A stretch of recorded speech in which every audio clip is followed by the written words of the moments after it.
Contemplation before chanting. The Sangha is invited to come back to our breathing so that the collective energy of mindfulness will bring us together as an organism, going as a river with no more separation. Let the whole Sangha breathe as one body, chant as one body, listen as one body, transcending the boundaries of a delusive self, liberating us from the superiority complex, the inferiority complex, and the equality complex. From the depth of understanding,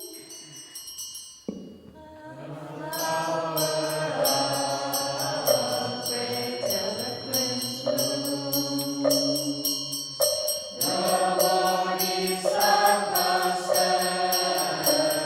Majestically upon the way.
Dear Thai, dear Sangha, dear friend, today is Sunday, December 11, the year 2016, and we are in a big meditation hall, Great Togetherness at Blue Cliff Monastery. And today is the day to celebrate too, because later we have three young aspirants who are going to have a small rose offering ceremony to ask to be ordained as a novice monk and nun. The actual ceremony will happen on Wednesday, December 14, and we invite everyone to attend if we can, to be witness. So we talk about what motivate, what inspiration for those aspirants, as well as all the members of our community, to undergo the path of spiritual practice. And I'm going to stand up.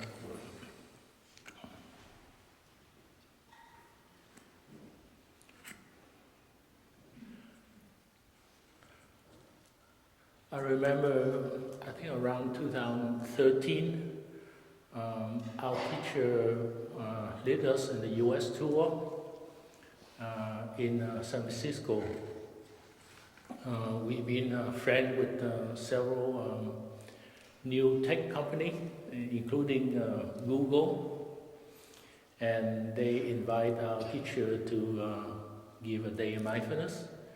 And the topic they were suggesting to Thai, our teacher, is to talk about the three I. Now the internet, everything is I now, like iTouch, iPhone, iPad, iPost.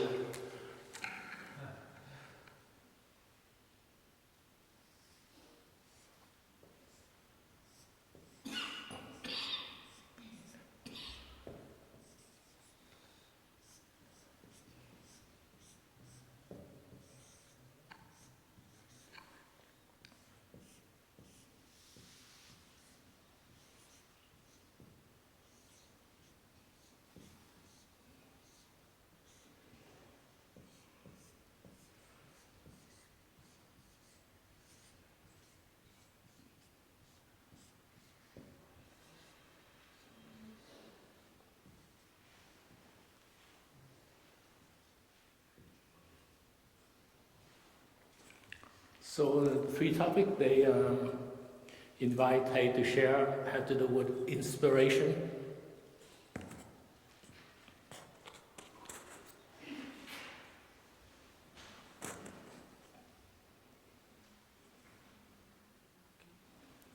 and insight and innovation. So Google is a very young company, and they're very motivated to be the best, to develop as quickly as possible. So they has reason to motivate their employees. So for them, inspiration, motivation for the employee to keep on being productive, to be effective, and somehow to have some spiritual practice, to have some insight, to have some moment of lightning, like a eureka, and then to innovate, to come up with new software, new product, and to be ahead of the competition. And I think, to me, I thought about often these three topics, because I think to undergo the path of spiritual practice of monastic, also we need something like this, having inspiration, having motivation, and somehow has the deep understanding inside, and then to reform, to innovate, to being applicable, relevant to the new society.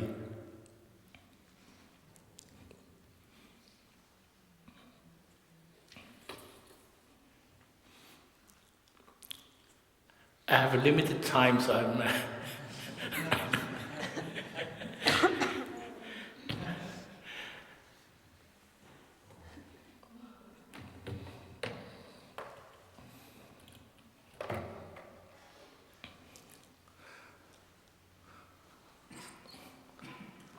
So the inspiration for the monastic point of view is we call Shotam, the beginner's mind, the mind of love, bodhicitta.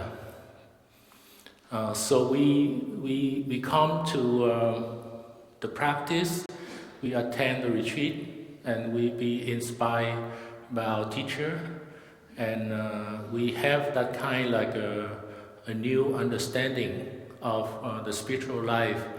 And this is something that we have to keep on maintaining, even for us monastic who have been ordained for quite a few years. It's always good to always keep that beginner's mind. And to develop the insight, we need the practice. If we don't practice, we're not going to have insight. And the three main thing is mindfulness, practice of mindfulness, and concentration means the sustained mindfulness from moment to moment, day after day.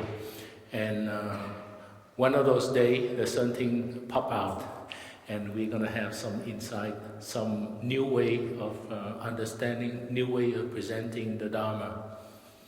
And concerning innovation, the two important thing is, in Vietnamese we have a word, "Khê lý," mean in according to the original teaching of the Buddha, according to deep understanding of the Dharma. So for those as a novice as well as our monastic, we need to take deep root in the learning of the teaching of the Buddha. Mainly from our teacher, for example, has a very good understanding of the Dharma. So we learn the sutra and we practice in community until we fully understand the meaning of the sutra. Often there's a saying that the teaching of the Buddha, sometimes we take out a few words, it be totally misrepresented the teaching of Buddha, and we add a few extra words, we also interpreting the teaching of the Buddha. So it's very important to understand not only the letter of the words of the sutra, but also the content behind it. And then the other one have to innovation is the keiko, mean appropriateness. Appropriateness to the audience, appropriateness to the time, appropriating to the location where you do. And this is something you need to develop a skill to do that. And to make it applicable, to be concrete, to be practical in daily life, not just a theory you can talk about, and not adapt to the different field, whether it is to the education field, to the healing of veterans of war and so on, and to have a reform, to have a renewal of Buddhism, of the way of presenting the Dharma. So the question we want to ask ourselves is, why do we want to be a monastic? In our community, besides the monks and nuns who aspire to follow the spiritual path, we do have a path of leader of the local Sangha. People receive the 5 mindfulness training and the 14 mindfulness training, and a member of order interbeing, and they can be a leader Sangha, still maintain family, and then later on they can become a lay Dharma teacher as well. So we have about maybe 900 monastics be ordained under Thai, our teacher, but also we have maybe close to 14,000 and more of members of order interbeing, practicing all over the world. So it doesn't mean that you have to become a monastic to undertake the spiritual path. It's easier to practice as a monastic because we have a good environment, We have very dedicated co-practitioner. And the last but not least is how to stay happy and how to stay fresh. Thầy often say that it's easy to become a monastic, but it's not easy to stay a monastic year after years. And I've been now a monastic for 13 years, and I think I'm happy. and I try to stay fresh as much as possible, and I learn a lot from my younger brother and sister.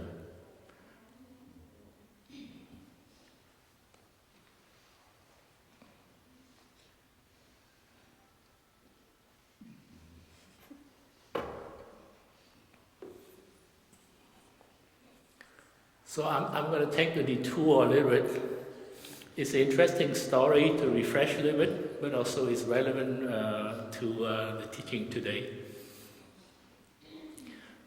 You know, in 2015, our teacher was stay in San Francisco to recover and reconvalescence, and we got the chance to go to give a teaching there. And also, it's an opportunity for all our younger brother to come to visit Thầy. I was assigned with Brother Phap and me to drive from Deer Park Monastery to San Francisco, so our younger brother and sister from Magnolia can come to visit Thầy. And I've been looking at the geography of California for a couple of years now, and I thought about there was one national park which I really like. So I take it there and ask the brother and sister if they're willing to do it, and they do. So we start at 7:30 in the morning from Deer Park Monastery to go to San Francisco. We're supposed to arrive at the Vietnamese monastery of Thầy Tư Lực and stay for overnight, and after that we will visit our teacher.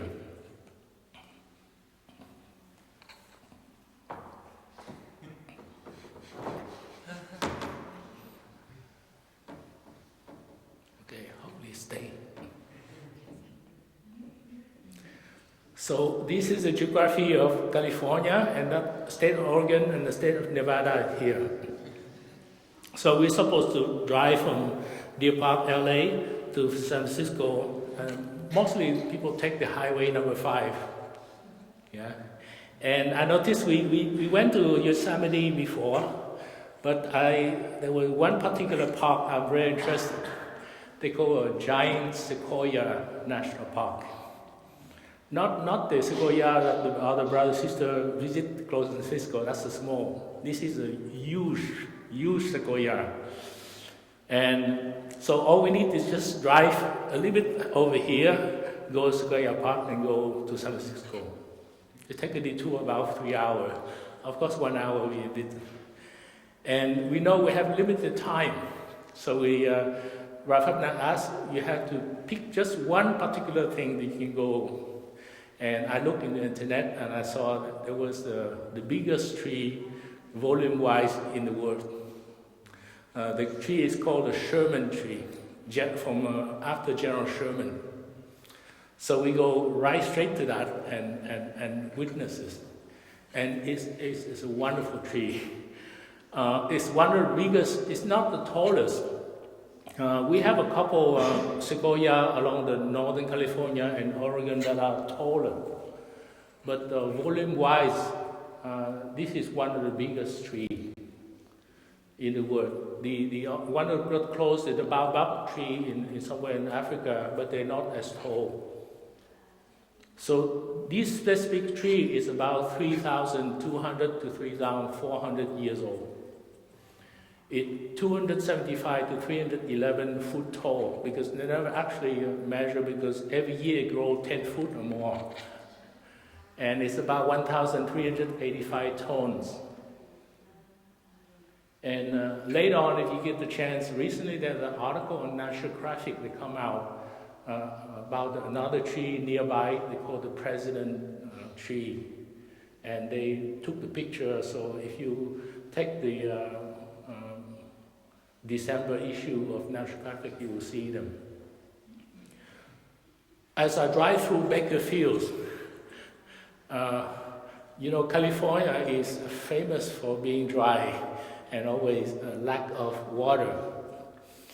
Bakersfield is reputed to be one of the hottest places in California, and dry too.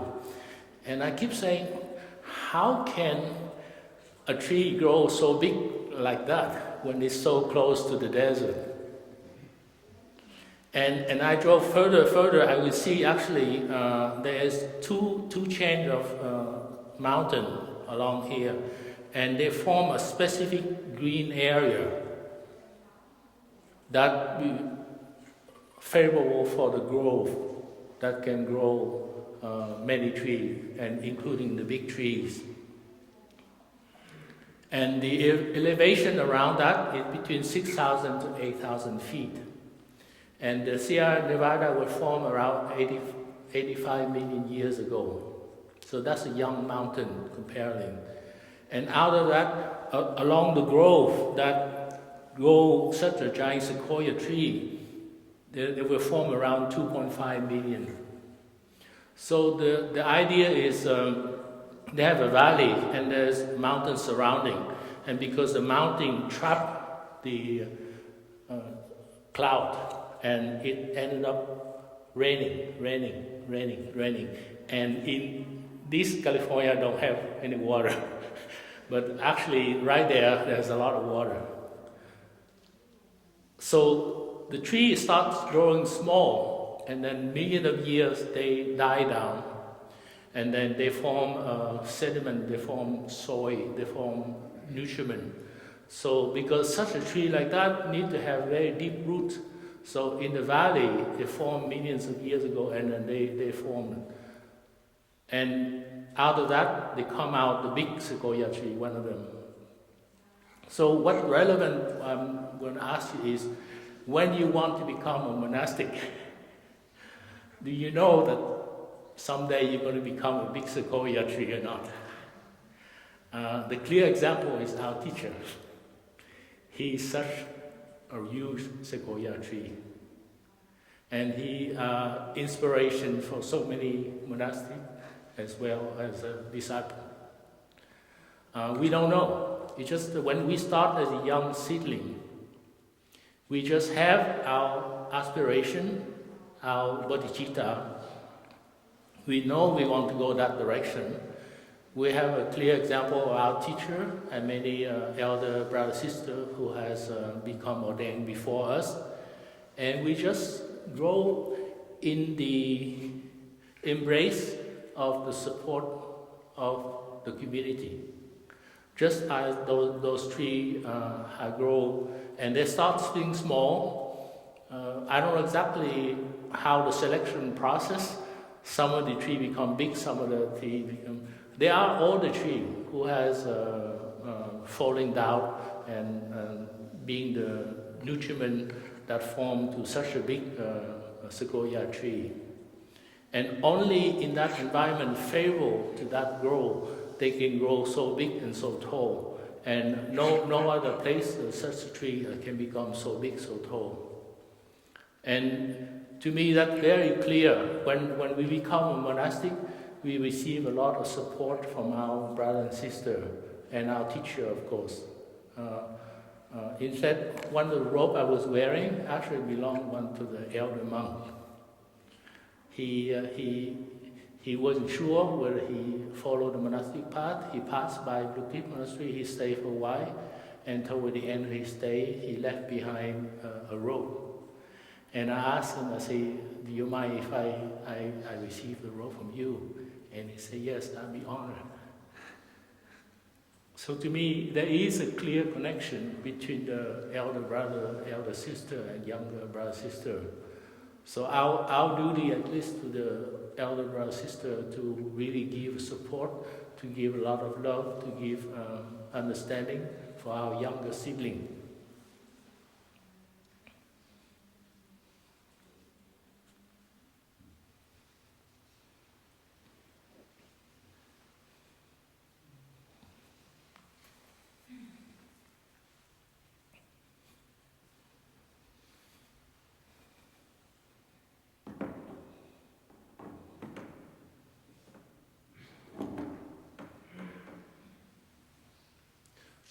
So how you know you want to become a monastic?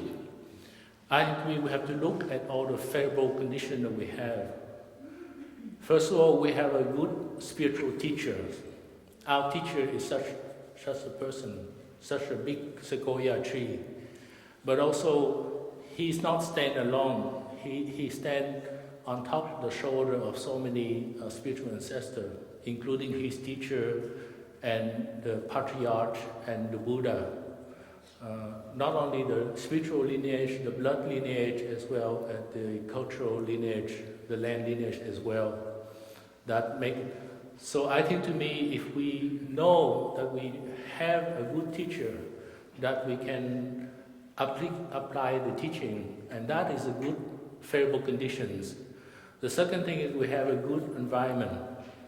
We have a shelter, we have like a monastery, we have food, and we have loving kindness in community.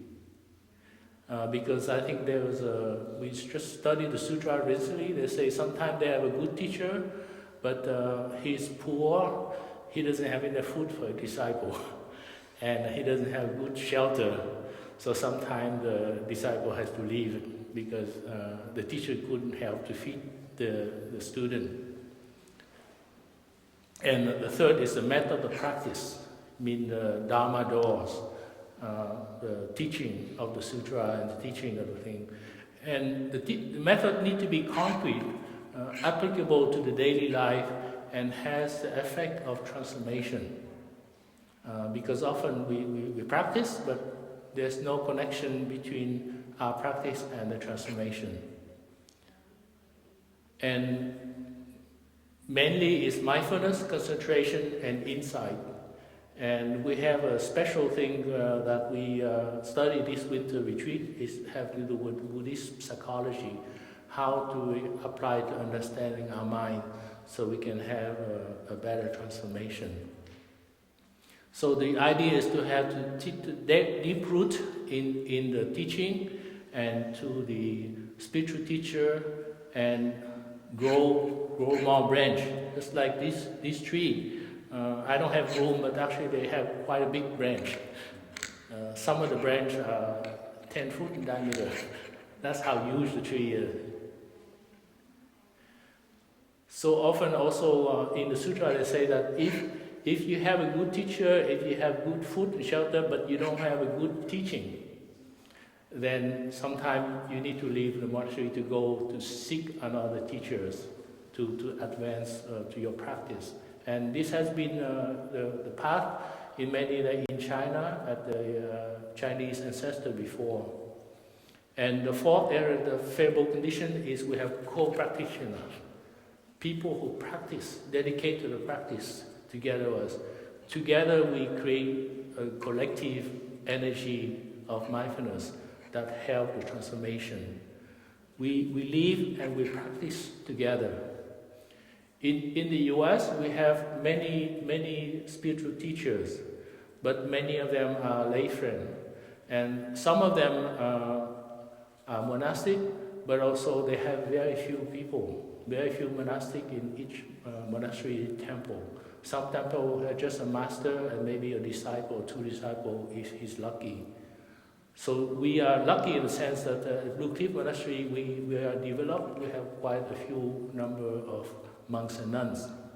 And to live together also we need to have a rule of conduct, the precepts, monastic precepts, whether it's bhikshu, bhikshuni, novice, shikshamana precepts. And we have 5 mindfulness training, 14 mindfulness training. We have a long-term lay friend who stay with us for practice with us. That form a four-fold community. And they need to have a love, compassion, understanding within community.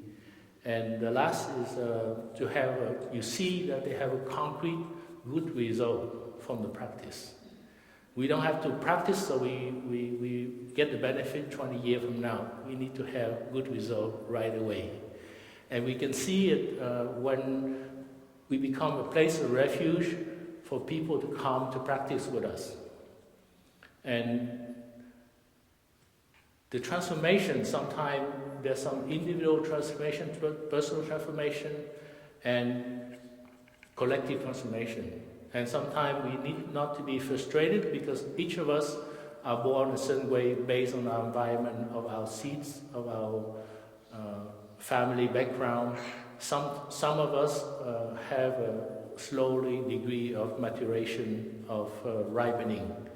But if we can see there are some individual in the community have been transformed, then we are rejoicing in that, and we know that we have the right path to continue on. I've been very much nourished when I see a lot of transformation of retreatants coming to our retreat. So even though maybe some of our transformation are slow, but also we see that we benefit from that transformation through the collective energy of the practice.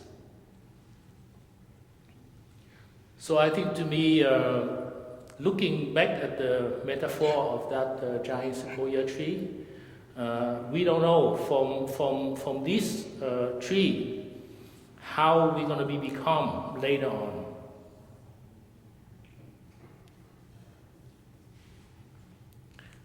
We just keep growing year after year.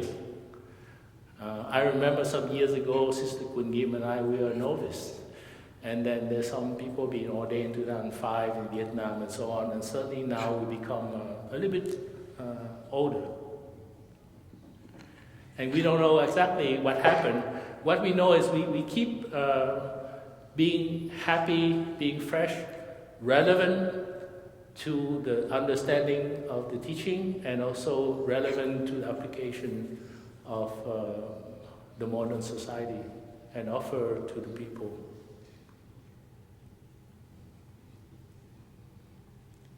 So I hope this sharing, having some inspiration, not only for our aspirant or aspirant to be. I see there are not only the 3 that are going to be ordained December 14th, but I know there's some other people who are inspired to go on the monastic path.